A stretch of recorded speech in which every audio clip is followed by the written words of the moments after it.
Krish Raghav is a comic book artist. He's now based in Amsterdam. He's the co-founder of an experimental newsletter about everyday life on the Chinese internet you may have heard of called Chaoyang Trap.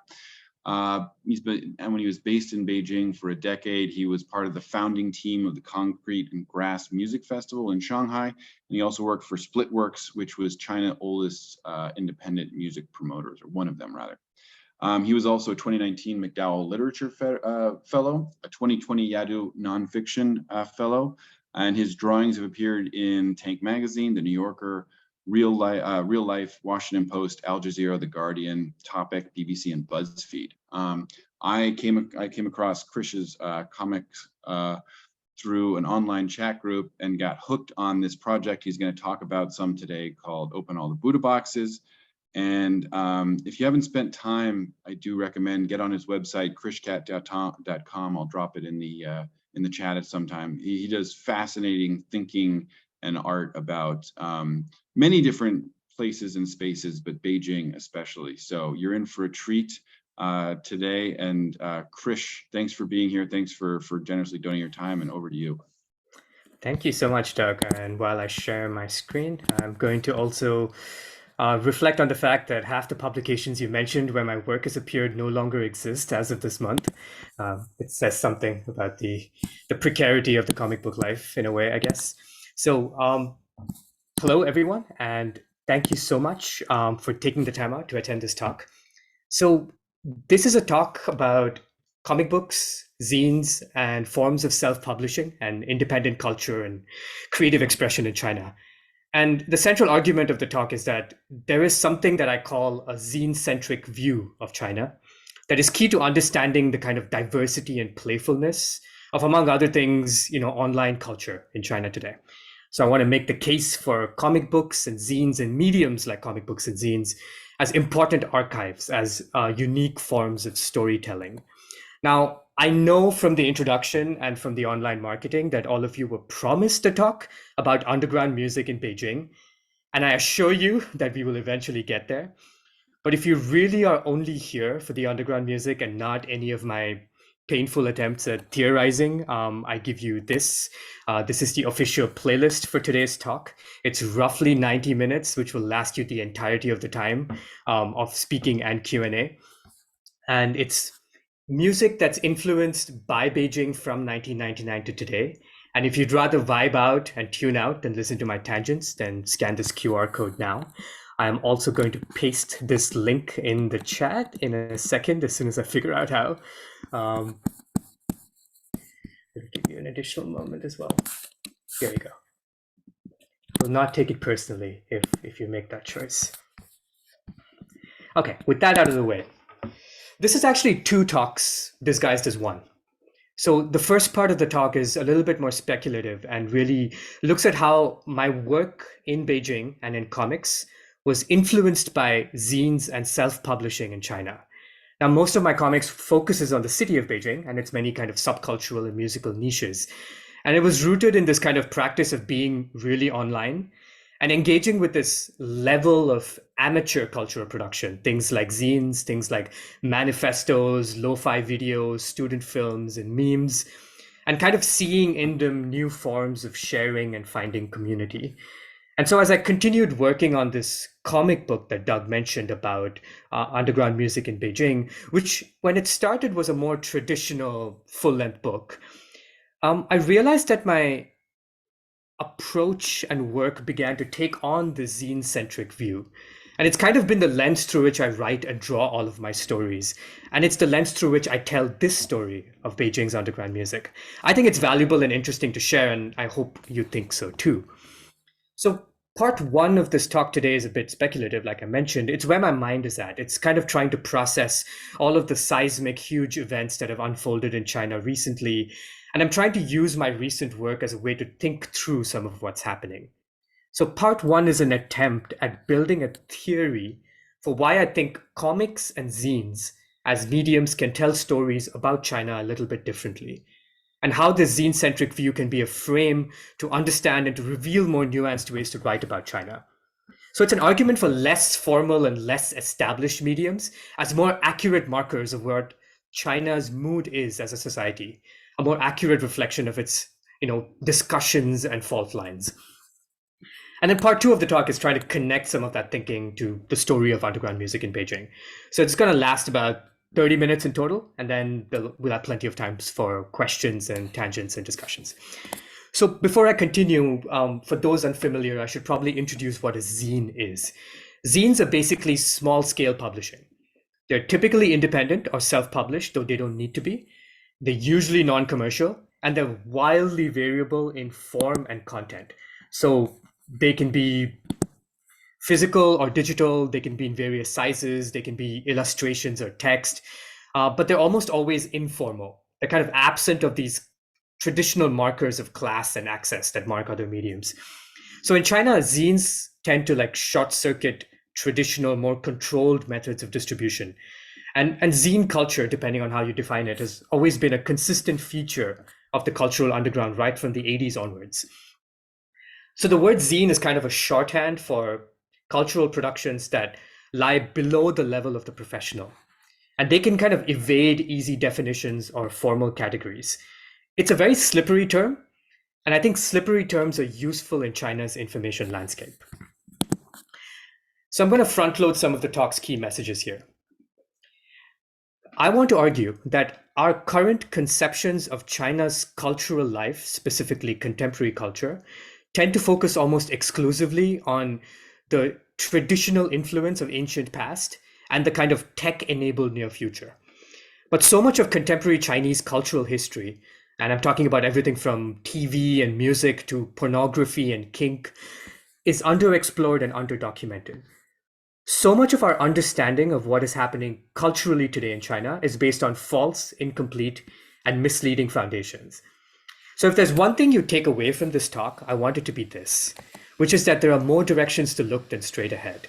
And looking in those directions can reveal overlooked, understudied, and forgotten cultural niches that I think are really valuable. So let me illustrate this with the zine-centric view with a few examples that I've been working on recently. So 2 years ago, I started a project called Bullshit Jobs in China. This was a kind of modular series of comic books that were published online and then became a printed zine and existed both in English and in Chinese.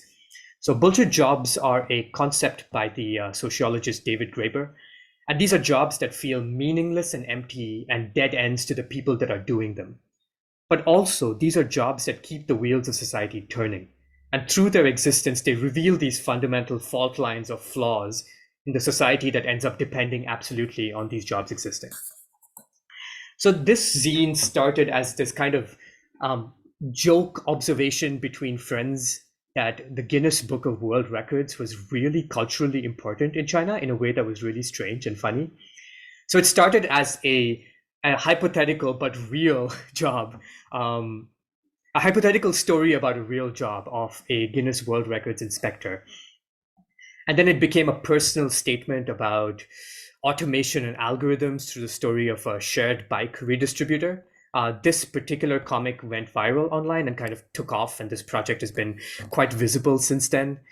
And then it ended up becoming this really ambitious anthropological examination of the state of labor in China, for which I spoke to people like sociologist Xiang Biao, who's pictured in the bottom right here.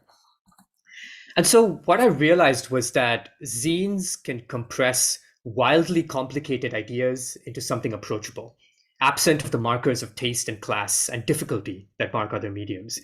And one of the things I find most exciting about zines in China is that they're radical not just in content, but also in form and in access. So where many mediums like publishing or contemporary art can quickly become patronage networks, accessible only to those in the know or with certain qualifications, there is a fluidity to the zine scene where anyone can participate. And that can really create interesting collisions of ideas that you don't see anywhere else. And this was actually one of the kind of core ideas behind the newsletter that Doug mentioned and we started, called Chaoyang Trap, which was, can we capture the energy of a group chat, of a WeChat group full of friends as a newsletter? And this was started with a group of friends in Beijing, where we focused on the everyday life of the Chinese web, the unviral, the hidden phenomenon and forces that animate the Chinese internet. We did not focus on trending topics. So we wrote very ambitious long form pieces about, for example, the decades long influence of Taiwanese music on Chinese pop culture, asking the question of how do certain sounds represent certain historical eras.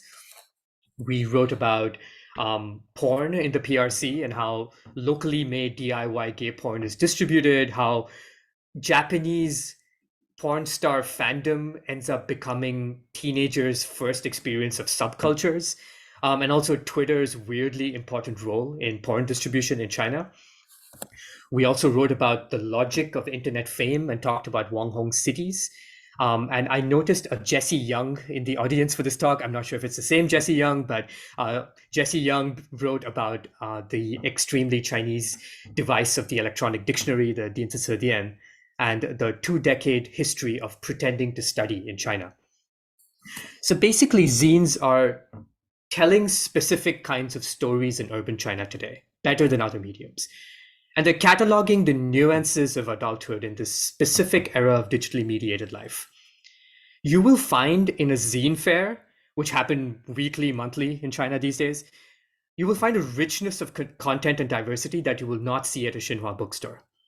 So in zines in China today, you'll find political satire, humor, anthropology, brave works of journalism, reflections on queer or non-binary life, mood boards and archives of feeling.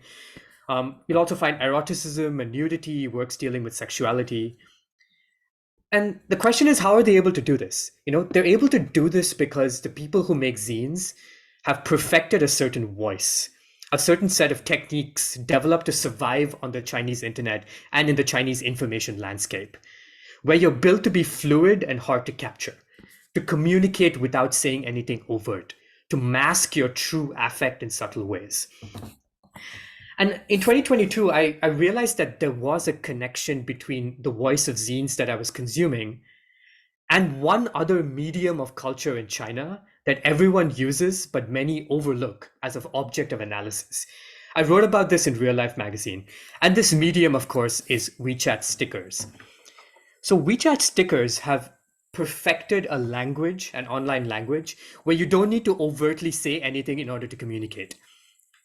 And this is really interesting to me because stickers and the way people use stickers is a normalization of what used to be techniques practiced by the top tier of dissident artists or people who needed secrecy in their day-to-day life.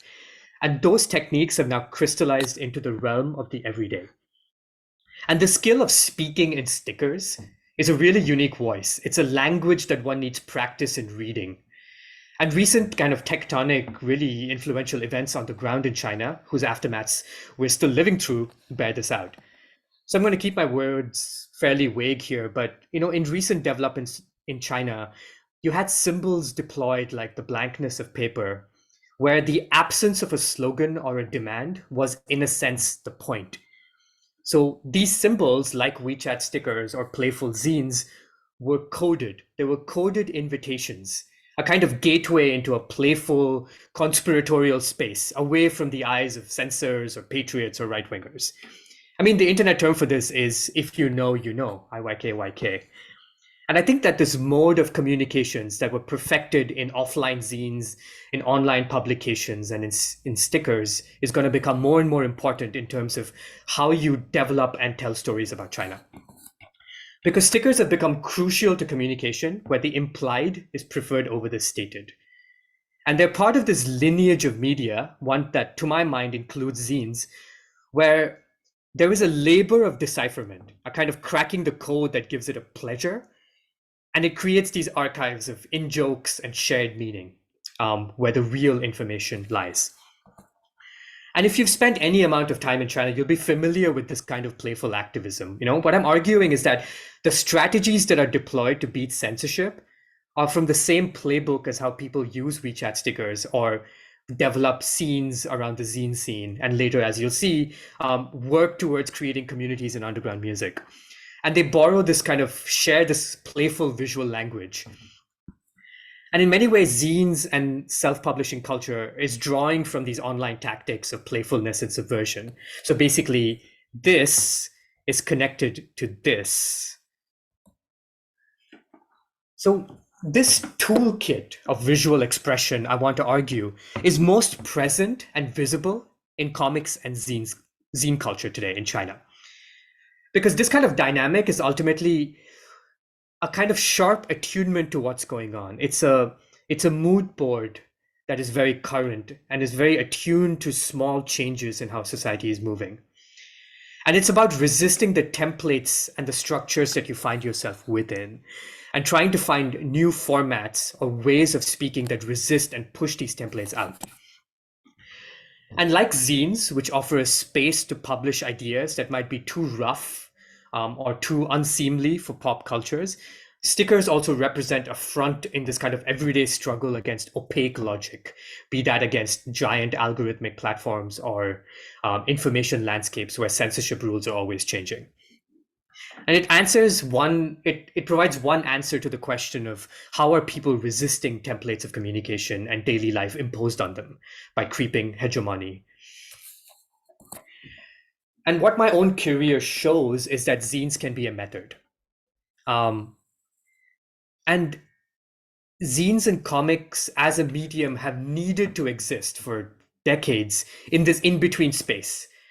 And because of this, they have become really active sites of new tactics, new ways of speaking, and the fount for a lot of like memes and subcultural ideas that then break through into the mainstream. So this is a technique that's sometimes called boundary ball, which is a phrase borrowed from ping pong, where you play a really risky game of trying to aim for the edges, where you keep this constant vigilance and try and push the boundaries out as far as they'll go, but always stay within bounds as much as possible. And learning to read how these boundaries are shifting creates this negative space of thought within surveilled systems. And it becomes this kind of playful, slick agility that you'll find a lot in both online spaces as well as in offline scenes like the Beijing music scene, where even shutting down venues or entire ways of distribution does not shut down the scene in its entirety. It always finds ways to come back. So all of this is a prelude to asking the question, can we make a tenuous link between these vernacular internet practices and a mode of working and creating art? And my answer, hopefully through this comic book that I'm working on, is that we can, in that these very much belong side by side and hand in hand with each other. So I'm going to bring this slide back as a kind of conclusion to this section, that zines are doing something very specific and telling certain kinds of stories better than other mediums. And I will bring this back towards the end of the presentation, but if you do want to experience the zine scene for yourself, and this is understanding zines in China is not a matter of standing back and theorizing it academically. It is a matter of diving in and participating. This is where you can buy zines in China. I will bring this slide back towards the end, so don't worry about screenshotting. I'll paste this in the chat later. This is also coincidentally a wish list of places where I hope my comic will be distributed. So with this, ladies and gentlemen, we finally arrive at the topic of underground music in Beijing, a topic that this talk will not leave from this point onwards. So you've made it. Congratulations. If you've been listening to the music along the side, you can pause now because we're going to talk about music. So Open All the Buddha Boxes, which we call a radical history of the Beijing underground, looks at this enormous question of, if we take a zine-centric view of a cultural phenomenon in China, what does that look like? What did the internet enable through the eyes of the music scene in China? My collaborator on this comic is Josh Viola, who has been in the Beijing scene for 2 decades. He moved to the US in 2020. He saw much of the scene firsthand, played a big part in establishing many of its norms and big bands. He was also the drummer for the band Chaoyang, who are one of the subjects of the comic. The central theme of Open All the Buddha Boxes is that Beijing, in the 2 decades between 1999 and 2019, had this paradoxical openness to explore, push, subvert traditions and expectations. The internet was still a place of utopian possibility, and there were no rules, and this kind of anarchic abandon reigned. And so Beijing in this time was a lot like Manchester in the 70s, or New Wave New York, or 80s Berlin before the fall of the wall, where like the musical ideas that came out of this spirit of amateur collaboration were endless. It's a really unique combination of social phenomena that seeded this musical underground, and it created this very specific soundscape that you can call the Beijing sound. And what happened and what emerged from this scene was really phenomenal. And I think it really reinvented and retold the story of 20th century alternative music. And in many ways, the story is wider and more global than one would imagine. And one strand of it is something that I wrote in 2019 for Topic magazine, which is a history of reggae in China.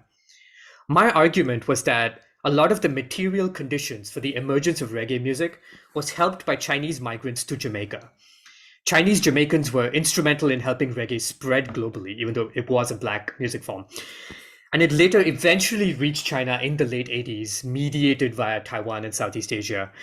And it finds a new voice amongst both bands in the north, in Beijing and in Inner Mongolia, and also in Yunnan in the southwest, where there's a thriving reggae scene today. And it completes this circle of nearly 2 centuries of migration and music. So this comic book is still available online and comes with a playlist as well. You can read it on topic.com. And what I found most exciting about this comic is that I also printed it out as a zine to distribute in Chinese and in English. And it got picked up as an interactive art exhibit by the Shidai Meishuguan, the Times Art Museum in Guangzhou, which sadly no longer exists. But as part of this exhibition, you could read this comic in this really ambitious bilingual zine format that all visitors to the museum could browse through and also buy to take home. And I want to acknowledge this circuit, this flow that exists between art museums and zine fairs. And it becomes this really rich vein of ideas and art in China today. In fact, the central Chinese presence at the seminal art fair Documenta, which happened in Germany last year, were collectives that made zines. One of them, Bolo Ho, based in Guangzhou, were the ones that did the graphic design for this particular comic book scene as well. So zines can offer a very specific way to pay attention to what's going on. And these are the kind of guiding principles that me and Josh used to understand how the music scene developed out of these very specific amateur cultural productions and these specific kind of zine-like influences. These themes of my work are also what zines in China are doing. And I want you all to look at the next slide, but not take it too seriously. It's kind of a shorthand towards why this project is a comic zine at all. Is that if zines are a form of reportage, a form of witnessing, and if we think of art as slow journalism, then zines are fast art. And so with that, let's dive into one specific chapter of the book to look at how all of these influences and all of these theories come together to tell one specific story of Beijing. So let's set the scene. So the skies are gray and the year is 1999. And this is from the first part of the book, which aims to set some foundations for the Beijing music scene, looking at the origins of punk rock as it emerged in Haidian and in the university district in the late 1990s. And kind of looking at where the spark for the next 2 decades of music came from. And this specific chapter, which centers around the Scream Club in Haidian, looks at this era of production that followed very zine-like logics. And so 1999 was when the influences of the Daco era really came into focus. This is when big Western music companies were dumping tapes and CDs intended as scrap into China, and they were gashed with a saw blade to prevent distribution. And then entrepreneurs would pick up these cassette tapes, repair them, and then sell them for dirt cheap in like roadside stalls everywhere. So people were discovering, Metallica next to like Madonna, next to like Sonic Youth, next to like John Cage, next to George Michael, all without the traditional separation of genres and decades that would mark their separation in other countries. So people were discovering this music all at the same time and forming connections that normally would not exist.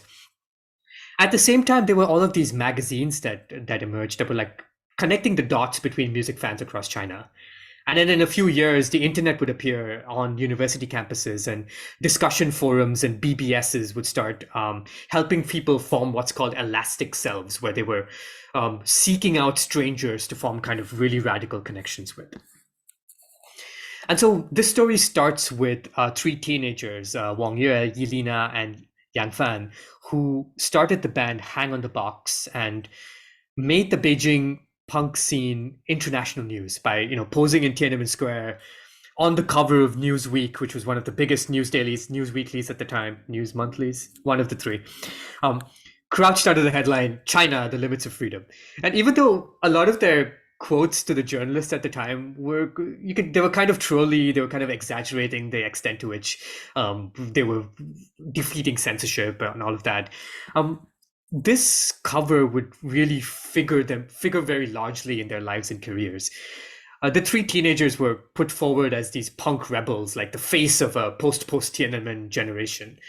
And they started playing these really controversial, very poorly regarded short sets of loud, abrasive punk rock music at Scream Club. And Scream Club, even though it lasted barely a year from 1998 to 1999, this Wudao dive bar kind of birthed Beijing punk rock as we know it, and incubated, among other things, the Wuliao Jundui, the board contingent, whose members would kind of go on to play vital roles in like seeding punk rock in other cities and other places around China. Apparently, there was a giant sign outside the front of Scream Club that said, "Old people and metal fans are not allowed." So the band had formed a few years earlier after Wang Yu and Yelena had graduated high school. They met Yang Fan, who was a freshman, at a store selling, dark hole cassette tapes in Haidian. And the owner had introduced them because they ended up talking about the same bands and idly had speculated about forming a band. They started practicing in a rehearsal space that was owned by Yang Fan's father, who was a member of a Communist Party art troupe. And so they had rare access to instruments and a practice space where they could actually practice tunes and write music. So it was Yang Fan on drums, Yelena on bass, Wang Yu on vocals. And they would write these like polemical 3-chord punk tunes, with titles like "Asshole, I'm Not Your Baby" and "I Am Mine."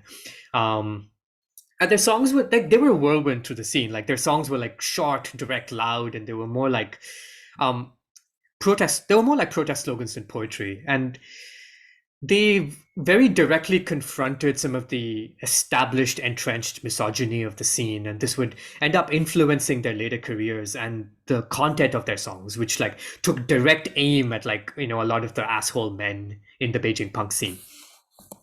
And they were also influenced a lot by the magazines and the CDs and the zines that were kind of emerging at the time. And a lot of academics are now studying this kind of zine culture and looking at how these connected the dots between different people in the scene.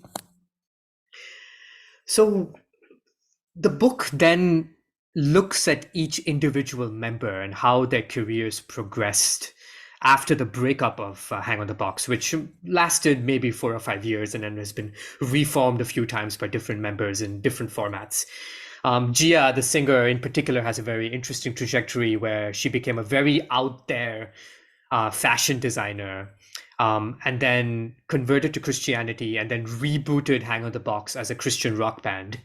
And then Yang Fan, who became a very low-key producer and mentor to a lot of young bands on the Beijing music scene, and has now become a experimental music legend who writes like really strange, really alluring soundscapes inspired by experimental theater, and is still active as a musician. This chapter then also looks at some of the stranger devices and zine-like logics that came out of the Beijing music scene. This is the titular Buddha machine from which the book takes its title. The Buddha machine was a small radio-sized device filled with ambient music that was recorded in Beijing in the late 90s and early 2000s. And it was arguably the first viral sensation to come out of the Beijing music scene, because this little device, made as a limited edition thing in different colors, was purchased by some of the biggest names in music today, like David Byrne of Talking Heads owns one. Brian Eno has been reported to be a big fan of the Buddha machines. And the two people behind Buddha machines were the duo known as FM3, who are pictured on the right here, who used to throw secret parties and raves under the Third Ring Road bridges in Beijing during the SARS lockdown. And FM3, along with Hang on the Box, along with the person on the left here, which is the curator and musician Yan Jun, kind of formed the foundations for what would become the golden era of the Beijing music scene in the late 2000s and 2010s. So the book then kind of fast forwards to 2008, where the first early social media platforms like Douban actually helped create a scene that spanned mediums and disciplines. Now, the word scene is kind of overused, and I'm guilty of this as well. But to me, it has a very particular meaning. A music scene means that artists across mediums are finding inspiration in a common set of circumstances that center on music. So it's a scene when it's not just bands, but also photographers, filmmakers, artists, all happen to circle around a place, a venue, a style, or an idea. And I think Beijing had that in 2008. Like it had that till 2019, which is where the timeline of our book ends. And 2008 in particular looks at how the early days of the internet coalesced and created the scene around D22, a bar in Haidian, which is today a Lakers Pizza, I believe. And of course, we talk about the influence of BBSs and the early days of the internet and how they created these kind of micro ruptures and formed connections and brought people together that they normally would not have. So zines, amateur productions, and surprising unspoken connections were what made these scenes possible. And looking at them from this zine-centric view and look between what is stated to reveal the implied, to look not at like some kind of ancient idea of like Chinese tradition, or to ask, like where are the Chinese instruments? What is Chinese about the scene? Instead of asking those questions like that, taking the zine-centric view really tells us richer, more interesting, more engaged, and more human stories. And I want to talk briefly about that. So quick pause for some water. Because if you ask the question of how would a traditional history write this story, you get this answer that usual narratives of alternative music in China will always start in pre-Tiananmen, like late 80s. And they would start with this idea of like a point insertion where like before there was nothing and suddenly there was punk rock. And we call ourselves a radical history because we cover a different time period than usual, and we cover a different set of people than usual. We're more concerned with how fringe culture illuminates the fault lines of a society, and how these musicians who were not mainstream when they started ended up defining the city that they were in and then defying the city that they were in. And it does not focus on, rock as a genre or like big genius rock star men. And I'm really exhausted of, headlines like this in foreign policy that either presume that something is not worthy of consideration if it cannot be consumed outside of China, or fail to move beyond surprise that alternative music exists at all. And traditional histories of alternative music, they just tend to frame the scene in Beijing always as partial, belated, and emerging. They're just surprised that the scene exists at all, that rock or punk is present here in this place that's supposedly far away from the home of these styles in the West. And I think moving away from this point of view to look at a zine-centric view, you look at how a collectivized breakthrough was achieved via a collection of small experiments rather than via individual genius. And the Beijing music scene is more about assemblage, about combining these many, many tiny, small experiments, playful jams, and small bands into this one soundscape of Beijing.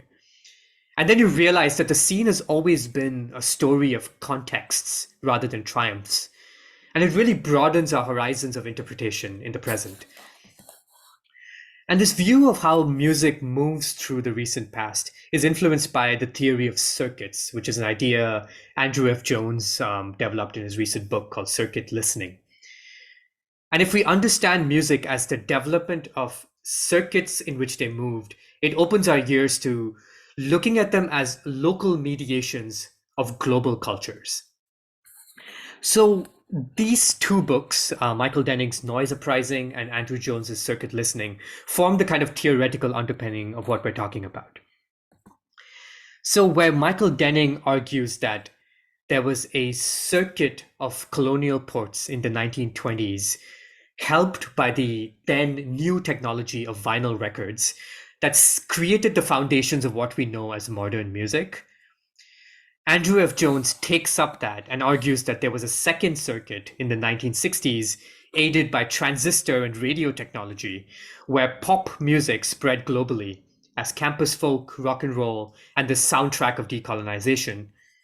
Our book argues that the early 2000s had a third circuit of global musical influence that spread via the early days of the internet and via self-published media that the internet made possible. And our book specifically is about how this circuit lit up in the city of Beijing, starting from 1999 onwards. And our inspirations are, of course, books written at the time, like Beijing Xincheng, and the many fanzines and Douban blogs and websites and oral histories and visual archives that existed, and also the documentary films that were made at the time. And we ourselves have archived a ton of photographs and blogs and personal accounts, and we saw a lot of this scene personally as well. And I'm personally also influenced by the visual culture of the scene, looking at all the illustrators and comic book artists who brought it to life and really captured the imagination of youth at the time. So to conclude, I want to briefly go through and reiterate all of the points I've made over this slightly scattered talk and bring it all together. Why is this a comic zine?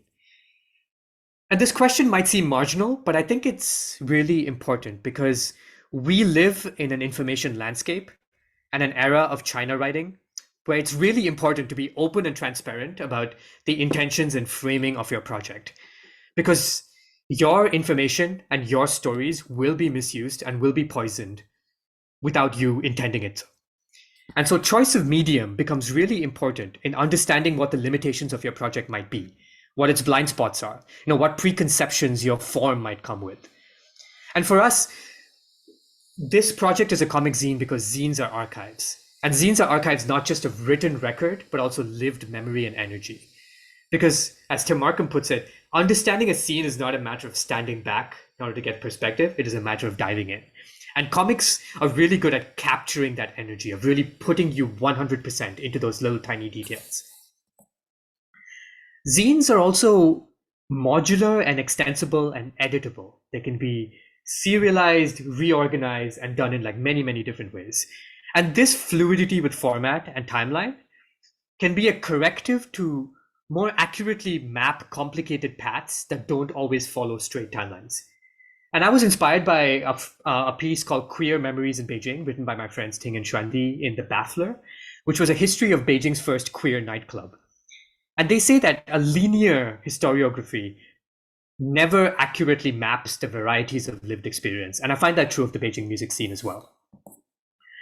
Because I also take a lot of inspiration from the early days of LGBT newspapers, like G-Spot, which is pictured here. I took this screenshot from a conference about zines and self-publishing culture in China, and early newspapers for the queer community, like Queer Lala Times, where these magazines had this sense of doom, of tragedy, built in. They knew that places, histories, memory, information will disappear. And it was foundational to how the scene functioned. It saw its own demise and its own end, even as it desperately moved forward. And it manifested in this strange thing that I call a nostalgia for the present. And this is present in the music scene as well, where every venue, every show, every festival, every record label has this sense of doom built in, a nostalgia for the here and now. And it's this desperation that really is best captured by the zine format. Because, like I said, if there's one thing you take away from this talk, it's that there are more directions to look than straight ahead. And in combining these two forms of zines as archive and zines as nonlinear experiences and zines as a nostalgia for the present, it becomes really radical when you focus on the mundane details, when you put readers 100% into something that would normally be edited out of bigger or more dramatic stories. The kind of details that we focus on, things like, what did the tickets look like? What did the toilets look like in these venues? These are not exciting for a traditional publishing process, but they're absolutely central to the kind of stories that we want to tell. Because what we're ultimately up against here is the very idea of forgetting as a structural force, the very idea of public secrecy. And in that context, the mundane is radical, because what we take for granted could disappear overnight. And this process of repurposing these mundane images, of recalling them, becomes the coded invitation that I mentioned earlier into a safe, playful, conspiratorial space. And that space helps you remember. It recalls, it becomes memory, it becomes meaning. Because music not just makes social orders, noise also breaks them. And to make another sound is to project another world, an elsewhere, a not yet. And if we think of music as a rough sketch of a society under construction, and if we take into spirit the words of Yan Jun, that experimentation in China means to discuss it literally, where everything is possible really reflects the spirits of these times, we start to think of the zine as a gift. Our project is a gift. It's a gift of memory. It's a portal into what a decade felt like, and it's what it sounded like, and all the ideas it generated and the questions it answered and left unanswered. It's a gift for the people who were in the scene, who had their lives changed by it. But it's also a gift for anyone wanting to discover in Beijing what we were lucky to live through. Many parts of the Beijing scene have disappeared, but the music lives on. And it's the music that many can and will never forget. And that's what our project ultimately is about. It's a gift. So I'll end here. Thank you so much. I have a few kind of postscript slides that I can share, and I'll just kind of like go through them, and I'm happy to take questions at this point. Well, two quick notes from our chat box. I don't know if you've seen Chris, but first, it is the same Jesse Young. And second of all, one of the organizers of Royal Asiatic Society, who's here with us today, Melinda Liu, wrote the Newsweek article that you. Oh, wow. Okay. She actually wrote it. That's her article. Incredible. So. Krish, fantastic. I was just fascinated and sort of agog at what you were saying, because it's something many things I never had thought about before. But you mentioned that Gia, one of the members of Hang on the Box, I had spent a lot of time with her to write that cover story. I never talked with Gia about why she became a Christian, which was also reflected in her music. And maybe I'm just being old-fashioned or too linear, but is it counterintuitive that she would become a Christian? And do you know why she says she embraced Christianity? Yeah, it isn't counterintuitive, and it wasn't for her as well. And actually, one of the reasons she agreed to be featured in this comic is because she felt that we took that story seriously, and that we wouldn't make it a punchline. And in the chapters about Gia, we don't kind of point at it and say it's weird, but rather we weave that into her arc and what was important to her. She doesn't talk much about it. She's quite secretive about that part of her life, but she does say that it was a community that's very meaningful to her. And initially it became a form of community that then became a form of belief. And for her, she doesn't see any kind of contradiction between her punk rock and her fashion past and her present, where it's a faith, like a life that's rooted both in music and in faith. Great, thank you. I can't remember if it was Gia or one of the other women in that group, but one of them had a father who was a policeman. I think that was Gia. Yeah, okay. Yeah, and it must have been a very difficult life for her, because she told me once she saw him walking down the other side of the street, and she was walking, and she had like red hair and just looked quite different from most Chinese her age at that time in China. And he never acknowledged her. He just walked on past. She saw him and was kind of watching him, but he never made any indication that he saw her, and he just walked on past on the other side of the street. Do you know, did she have a difficult childhood with parents like that, or am I just reading too much into it? Yeah, we didn't really talk about that. I remember this anecdote from the book. but it does kind of, we don't really talk about their childhood, but it does kind of tie into that chapter, because what I find most interesting and tragic about Hang on the Box, and this is a story that repeats itself with other people in the scene, is that in the end Beijing rejected them. Like the city, whether that be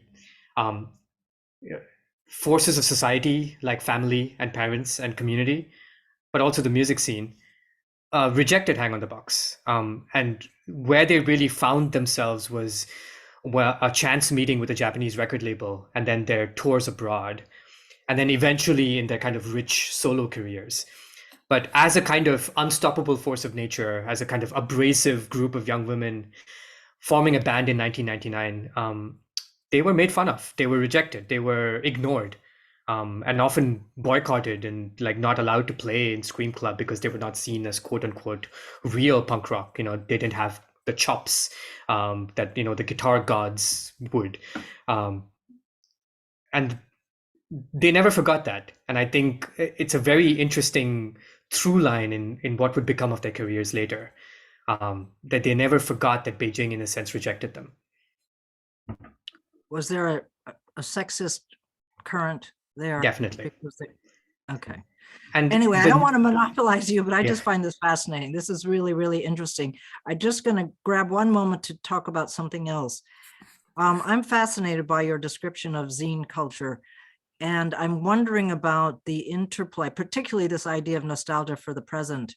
Mm-hmm.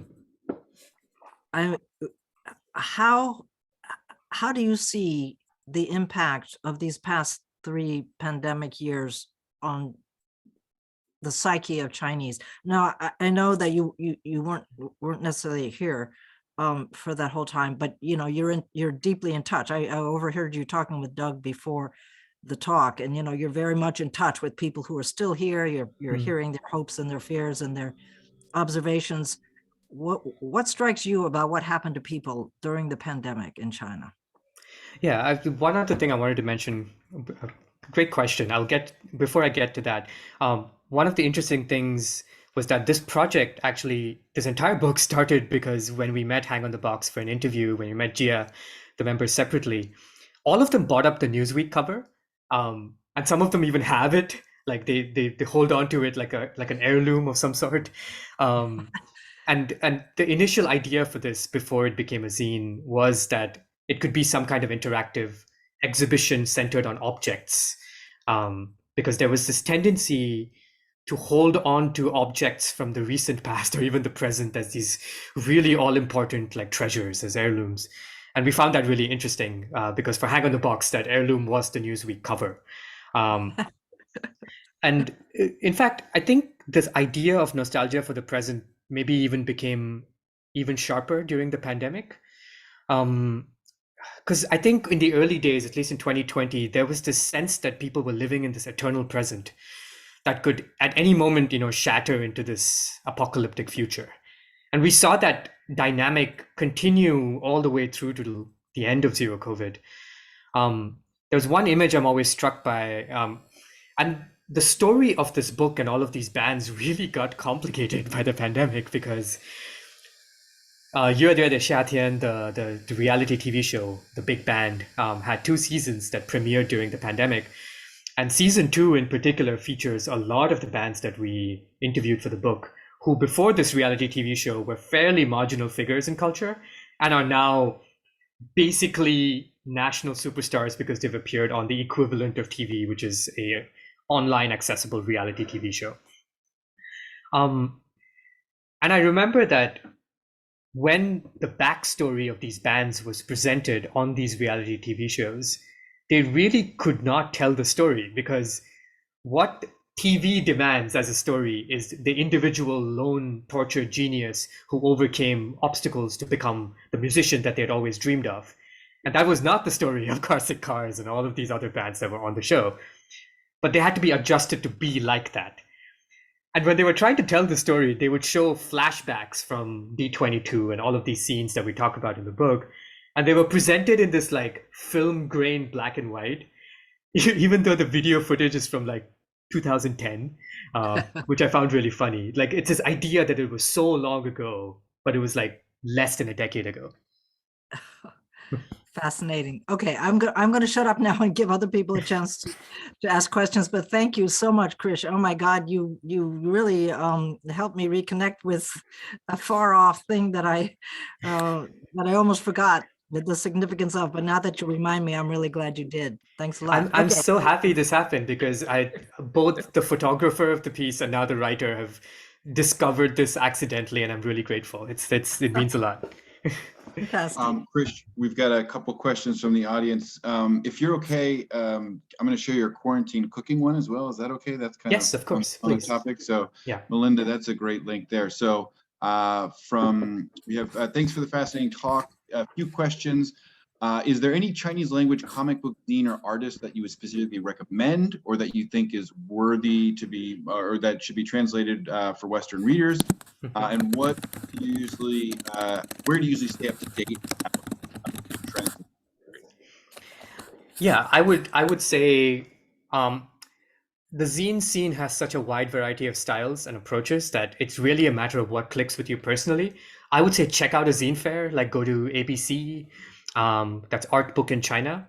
ABC also published a volume called The Artist's Guide to Self-Publishing in China, which has this almost like a phone book like overview of different creators, different spaces, different sub-trends in the scene. So ABC, they have a Gongzhong Hao on WeChat as well, would be a good place to start. In terms of translation, that's a good question.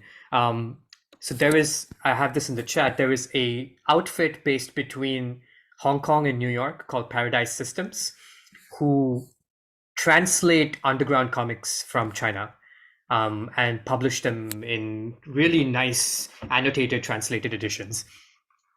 They've been working mainly with contemporary comic book artists, so people who are publishing and active now. There's a few artists who have also been picked up by Drawn and Quarterly, some like the big comic book publishers. So I would check out Wo Shibai, who is a Shanghai-based artist, and I'll write these names down. And what's that guy? Zuoma, and also Yan Hong. These are three artists who, comic book specifically, who are quite good and whose work is available in English. For the recent past, and this is an interesting thing to search out and buy if you can, and Wooden Bird in Beijing has a big collection of these. They have a Gongzhong Hao as well. You have to make a reservation. But I would highly recommend searching out the SC or Special Comics series of anthologies. They're just called 特别漫画, basically. Like, if you can probably find them secondhand, there's 6 volumes. Some of them are rarer than the others, but usually volumes 3, 4, 5, and 6 should be fairly easy to find. Extremely ambitious anthologies of underground comics, published bilingually with a really, really well done translation. So I would recommend checking these out. Fantastic. Krish, might just be worth mentioning real quick about, you said Wooden Bird. That's you do a reservation to go there, right? It's a gallery, not a. Okay. Here, I'll put that up so people can have that. Yeah. Great. So another question from Anthony Ryan. Great talk, and I agree with a lot of the things you say about Beijing being a special place in those years. I have a question about the role of leadership within the scene in Beijing. What I mean by this is, how do you think these scenes emerged, and how are they maintained from a leadership perspective? By leadership, mean at the local level. Yeah, I think there's an unacknowledged role for curators and record labels as leaders of a sort. I think one of the interesting things is also that there was a diversity in forms of organization. So you had everything from places like Rain Temple, which was out in Tongzhou, which was very much organized on anarchist, non-hierarchical, self-organized perspectives, to very hierarchical, strictly curated, invitation only spaces where record labels like Maybe Mars or companies like Modern Sky, which are much more traditional corporate. And you had this whole spectrum. And I think some worked more than the others. Some have survived better than the others. There's kind of like they've all had their successes and failures. And I think one interesting way to gauge the impact is also, this is something that we want to take very seriously in the book, and is largely unacknowledged in conversation around the music scene, is that the Beijing music scene in particular has had a very big reckoning with Me Too and with 2 decades of unacknowledged misogyny, all the way till, sexual aggression and sexual assault. And a number of stories have come out against record labels, bosses, and heads of, venues and labels, as well as band members. And a lot of this is not talked about much in the conversation, because one of the things that does not exist, strangely, to this day is a critical music media. And there's complicated reasons as to why that is. But we really do not have a music media in China that is not a cheerleader for the scene. And the only Gongzhonghaos and blogs that exist tend to just reflect news rather than be critical of them, because being critical gets you to lose access.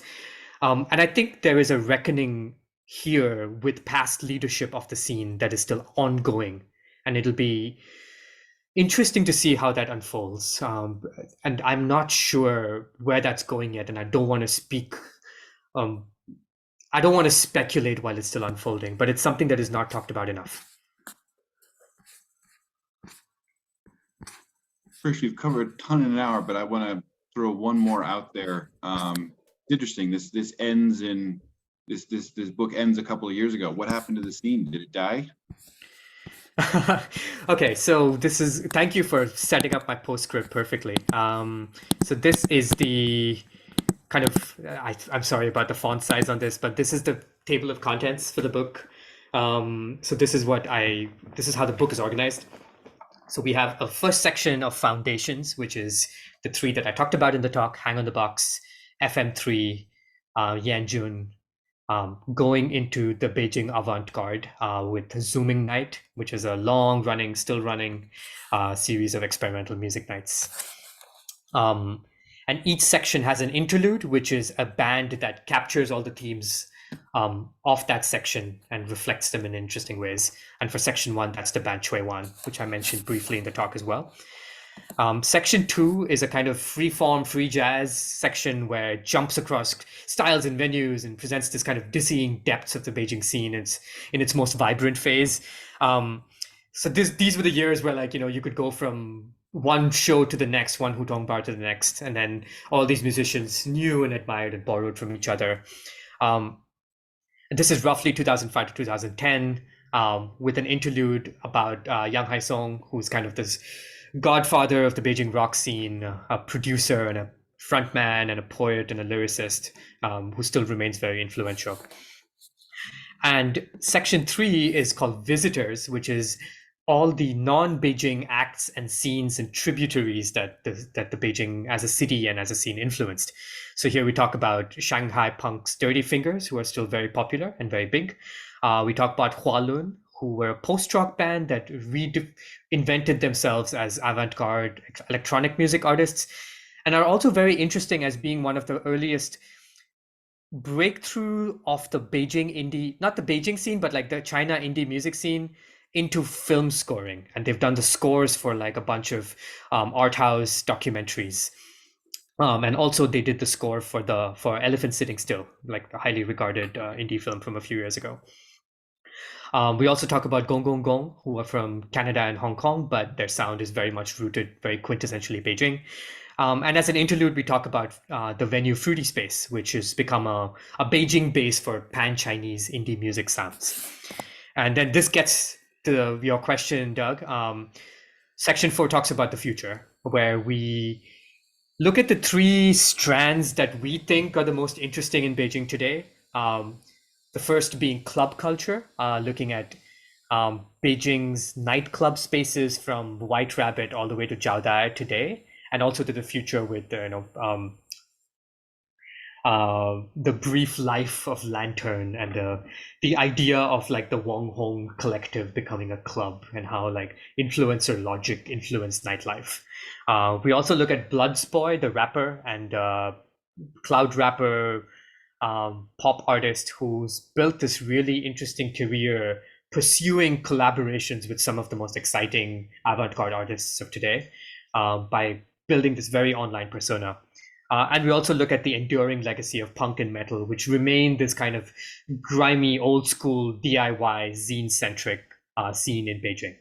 And our interlude is a band that captures all of these contradictions in one, which is the band Chongsu, like rebuilding the rights of statues, who were shaped by the indie scene, by the Beijing scene, rejected Beijing, or kind of have foots in like lifestyle and TV and movie and music and nightlife, but are very much a creation of reality TV. So these are the strands that we think are most interesting. And I think the Beijing scene is still very much alive, even though its form has kind of, it's reformed itself in many ways, and it's still kept alive by smaller venues. Let me just check the text. Well, just a side note at the end here, you know, I work at Schwarzman College in Tsinghua, and we have Krish come give this talk every year to our students because it gives you such a great set of things to jump straight into when you're trying to learn about Beijing, and it gives you access to things that without serious language skills you wouldn't normally have access to. So just a recommendation that if you have organizations that are looking for people to speak on China, Krish is a great one to have. And Krish, thank you so much for taking time out of the middle of your afternoon in Amsterdam and donating your time to share this story with us, because I love it. It's fantastic, and I hope that everybody here got a lot out of it and can go and engage with zines, with the music, and hopefully eventually with the book when it comes out. Yeah, thank you. I have a slide of questions, which I'll just leave on slide, but thank you so much. This is a delight. I'm happy to do this anytime.